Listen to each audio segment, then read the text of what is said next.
হৃদয় আল্লাহর দেওয়া রিজিকে সন্তুষ্ট থাকে সেই প্রকৃত ধনী।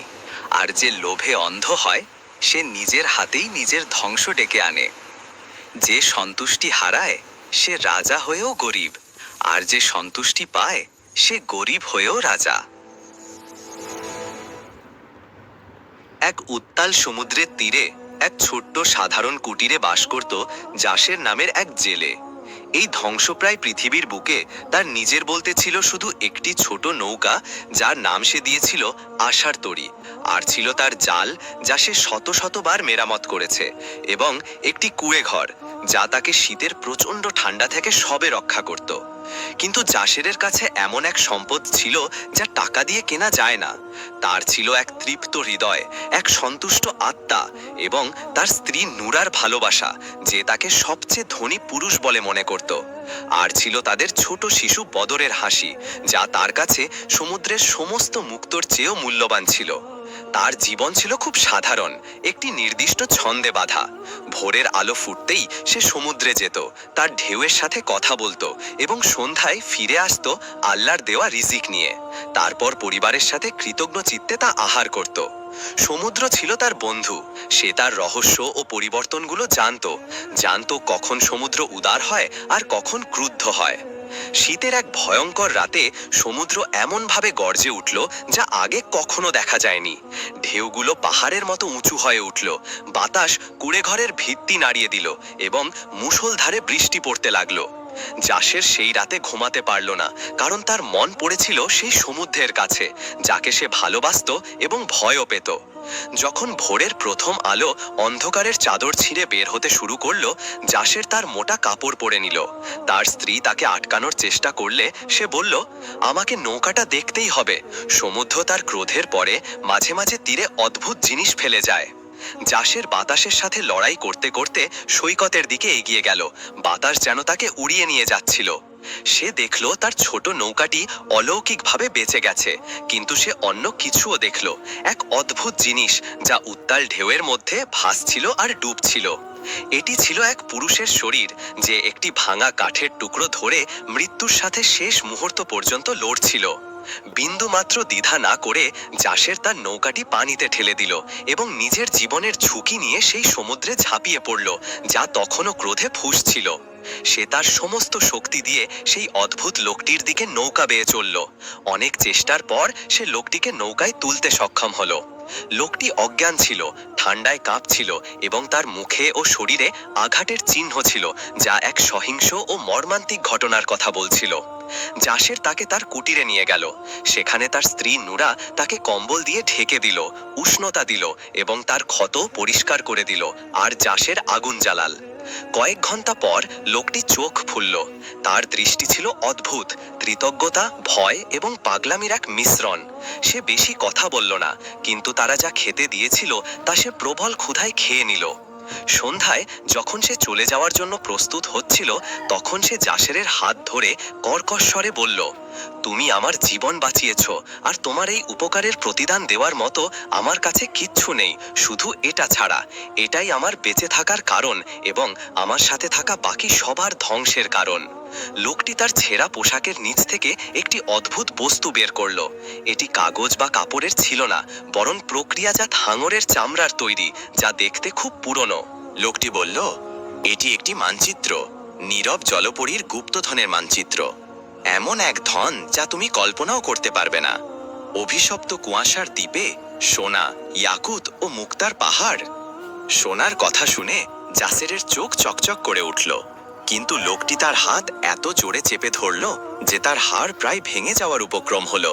সে এক ভয়ঙ্কর সতর্কতার সুরে বলল, সাবধান, শব্দের চাকচিক্য যেন তোমাকে প্রতারিত না করে। এই ধন অভিশপ্ত।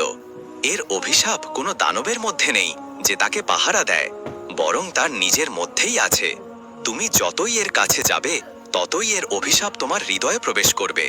এটি তোমার আত্মায় লোভকে এতটাই বাড়িয়ে দেবে যে তা অন্য সবকিছুকে গ্রাস করে ফেলবে।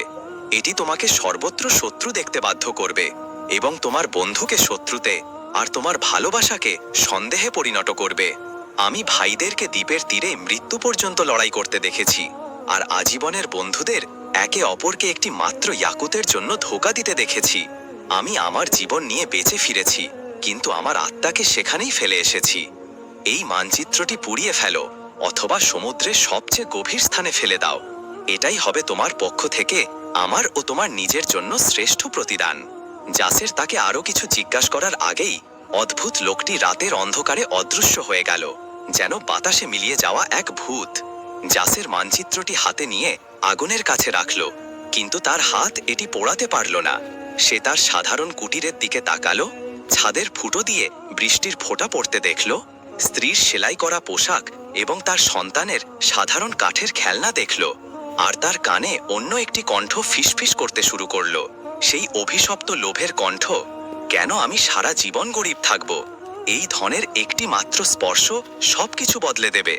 আমি নুরার জন্য একটি বড় বাড়ি বানাবো, বদরের জন্য সবচেয়ে সুন্দর খেলনা কিনব, এবং কোনো ঝড়ের দিনে আর সমুদ্রে যাব না। সেই রাত থেকে জাসের বদলে গেল। সে স্বল্পভাষী ও আনমনা হয়ে গেল। সে গোপনে মানচিত্রটি বের করত এবং অদ্ভুত লোকটির নির্দেশ মতো সমুদ্রের পানিতে ভেজাত। তখন তাতে অদ্ভুত ছবি ও প্রতীক ভেসে উঠত, এমন এক ভাষায় যা সে বুঝত না, কিন্তু তা এক দূরবর্তী দ্বীপের দিকে ইঙ্গিত করত। জাল মেরামত করার সময় সে গান গাওয়া বন্ধ করে দিল, এবং তার মুখ থেকে সেই হাসি উধাও হয়ে গেল যা কখনো তাকে ছেড়ে যেত না। তার স্ত্রী নুরা এই পরিবর্তন লক্ষ্য করল এবং ভয় পেল। এক রাতে সে তাকে বলল, তোমার কি হয়েছে জাসের? সমুদ্র তোমার হাসি কেড়ে নিয়ে আমাদের কাছে এক অচেনা মানুষকে রেখে গেছে। কি তোমার মনকে ব্যস্ত রেখেছে? জাসের দ্বিধার সাথে তাকে মানচিত্র ও গুপ্তধনের কথা বলল। তার স্ত্রীর মুখ বদলে গেল এবং সে সহজাত প্রজ্ঞা দিয়ে বলল, আর তুমি এক আধ পাগল লোককে বিশ্বাস করলে, আর তোমার সন্তুষ্ট হৃদয়ের দৃঢ় বিশ্বাসকে ত্যাগ করলে? হে জাসের, আমাদের সম্পদ সোনাতে নয়, বরং এই দেয়ালে যা আমাদের একত্রিত করে, সেই এক লোকমা খাবারে যা আমরা একসাথে খাই, এবং আমাদের সন্তানের শান্তিতে ঘুমানোর মধ্যে। যে গুপ্তধনের কথা তুমি বলছো তা আমাদের জন্য একটি প্রাসাদ কিনবে, কিন্তু আমাদের কাছ থেকে আমাদের বাড়ি কেড়ে নেবে। এমন এক মায়ার পেছনে ছুটো না যা তোমার সত্যিকারের সবকিছু কেড়ে নিতে পারে। তার কথাগুলো জাসেরের হৃদয় স্পর্শ করল, কিন্তু লোভের বীজ ততক্ষণে বাড়তে শুরু করেছিল। সে এক তীব্র অভ্যন্তরীণ দ্বন্দ্বে পড়ে গেল। দিনে সে তার স্ত্রীর কথার প্রজ্ঞা দেখতে পেত, আর রাতে সে তার স্বপ্নে সোনার পথের ঝলকানি দেখত।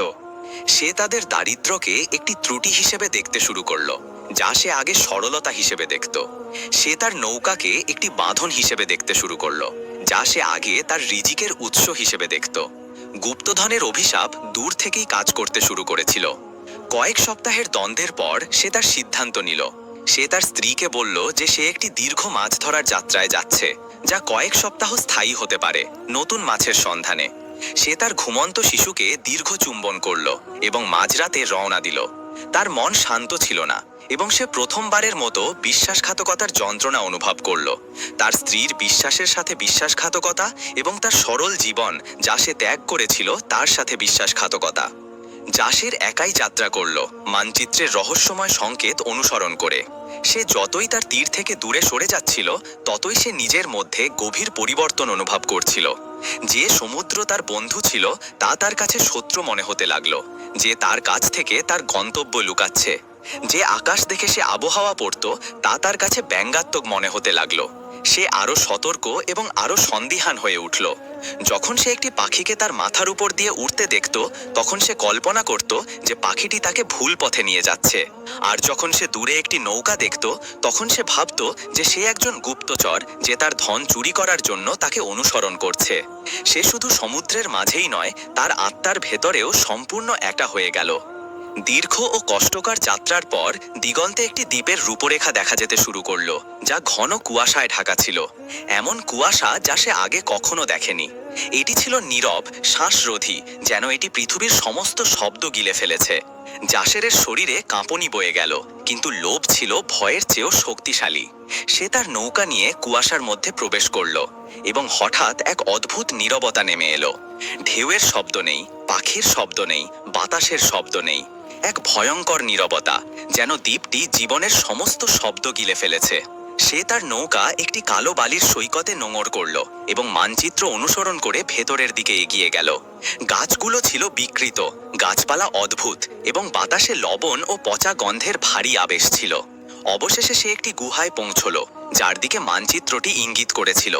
সে এক মুহূর্তের জন্য ইতস্তত করল, তারপর তার তেলের বাতি জ্বালিয়ে ভেতরে প্রবেশ করল। ভেতরে যা দেখল তাতে তার নিঃশ্বাস বন্ধ হয়ে গেল। গুহাটি সোনা, পুরনো মুদ্রা এবং ঝলমলে জহরাত দিয়ে ভরা ছিল। ইয়াকুত খচিত মুকুট, পান্না খচিত তলোয়ার এবং মুক্তোতে উপচে পড়া বাক্স। গুপ্তধনের ঝলকানি বাতির আলোকে সব দিকে প্রতিফলিত করছিল, এমনকি গুহাটিকে সোনালি তারায় ভরা আকাশ বলে মনে হচ্ছিল। জাসের সবকিছু ভুলে গেল, তার স্ত্রী, তার সন্তান, অদ্ভুত লোকটির সতর্কবাণী। সে সম্মোহিত হয়ে এগিয়ে গেল এবং তার কাঁপানো হাত বাড়িয়ে দিল সোনার মুদ্রার নিকটতম স্তূপটি স্পর্শ করার জন্য। যে মুহূর্তে তার আঙুল সোনা স্পর্শ করল, সেই মুহূর্তে অভিশাপটি তার উপর পূর্ণ শক্তিতে আঘাত হানল। কোনো দানব বা দৈত্য তার সামনে উপস্থিত হলো না, বরং সে তার মনে ভয়ঙ্কর ছবি দেখতে পেল। সে নিজেকে সোনার সিংহাসনে বসা এক রাজা হিসেবে দেখল, কিন্তু সে সম্পূর্ণ একা এবং সবাই তার সম্পর্কে খারাপ কথা বলছে। সে তার স্ত্রীর কান্নারত মুখ দেখল, কিন্তু সে তাকে উপেক্ষা করে একটি জহরতের বাক্সকে আলিঙ্গন করছে। একটি জহরতের বাক্সকে আলিঙ্গন করছে। সে তার সন্তানকে ডাকতে দেখল, কিন্তু তার কণ্ঠ সোনার মুদ্রার ঝনঝানানিতে হারিয়ে যাচ্ছে। তারপর সে তার পিছনে একটি শব্দ শুনতে পেল, সতর্ক পদচারণার শব্দ। সে প্রচণ্ড আতঙ্কে ঘুরে দাঁড়ালো, তার হৃদয় উন্মত্ত ভয়ে পূর্ণ হয়ে গেল। কেউ আমাকে অনুসরণ করেছে, সে আমার ধন চুরি করতে চায়। সে তার হাতে থাকা একটি বৈঠা তুলল এবং এই অনুপ্রবেশকারীকে আঘাত করে তার রাজ্য রক্ষা করার জন্য প্রস্তুত হলো। কিন্তু সেখানে কেউ ছিল না, গুহায় সে ছাড়া আর কেউ ছিল না। সে যা দেখেছিল তা কোনো চোর ছিল না, বরং একটি বড় ও পালিশ করা সোনার ঢালে তার নিজের প্রতিবিম্ব ছিল, যা দেয়ালের সাথে হেলান দিয়ে রাখা ছিল। সে প্রতিবিম্বের দিকে তাকালো এবং তার রক্ত জমে